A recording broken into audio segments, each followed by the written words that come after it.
विदेश मंत्री एस जयशंकर इन दिनों अमेरिका के 3 दिवसीय दौरे पर हैं और इस यात्रा को भारत अमेरिका रिश्तों के लिहाज से बेहद अहम माना जा रहा है। मंगलवार को उन्होंने अमेरिका के ट्रेजरी सचिव स्कॉट बेसेंट और विदेश मंत्री मार्को रूबियो से मुलाकात कर कई बड़े अहम मुद्दों पर विस्तार से बातचीत की। इन बैठकों का मुख्य मकसद भारत और अमेरिका के बीच हुए नए व्यापार समझौते को जमीन पर उतारना और दोनों देशों की साझेदारी को और मजबूत करना था। चर्चा के दौरान व्यापार, टैरिफ में कटौती, ऊर्जा, रक्षा, परमाणु सहयोग, क्रिटिकल मिनरल्स और तकनीक जैसे अहम विषयों पर फोकस रहा।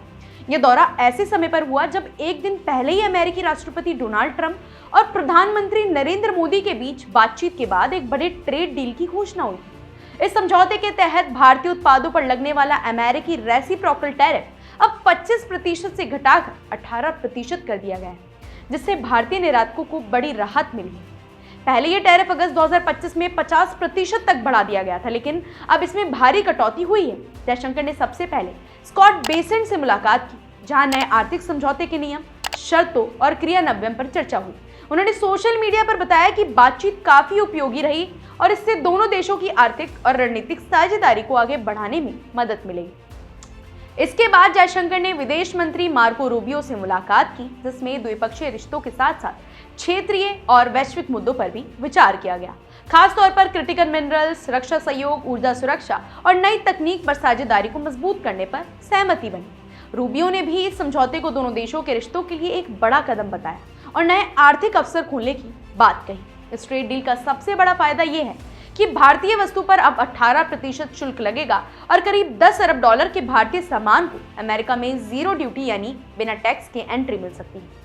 इसके तहत लगभग 2000 उत्पादों को राहत मिलने की उम्मीद है, जिनमें चाय, coffee, fruits, vegetables, juice, natural resources और अन्य एग्रीकल्चर प्रोडक्ट शामिल हैं। इसका सीधा फायदा किसानों, छोटे व्यापारियों और निर्यातकों को मिलेगा। खासकर manufacturing, pharma, renewable energy sector को इससे बड़ा बूस्ट मिलने वाला है। जयशंकर ने इसे रोजगार बढ़ाने, आर्थिक विकास और मेक इन इंडिया को मजबूत करने वाला कदम बताया।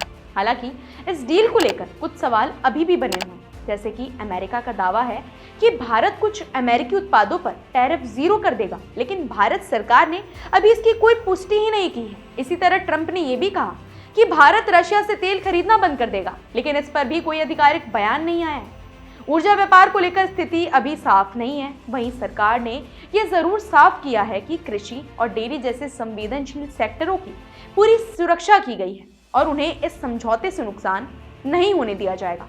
वाणिज्य मंत्री पीयूष गोयल ने भी ये कहा है कि ये डील लेबर इंटेंसिव यानी ज्यादा रोजगार देने वाला सेक्टर को बढ़ाना है। कुल मिलाकर जयशंकर का यह अमेरिका दौरा सिर्फ एक औपचारिक यात्रा नहीं थी, बल्कि भारत और अमेरिका के रिश्तों को नई ऊंचाई पर ले जाने की कोशिश है।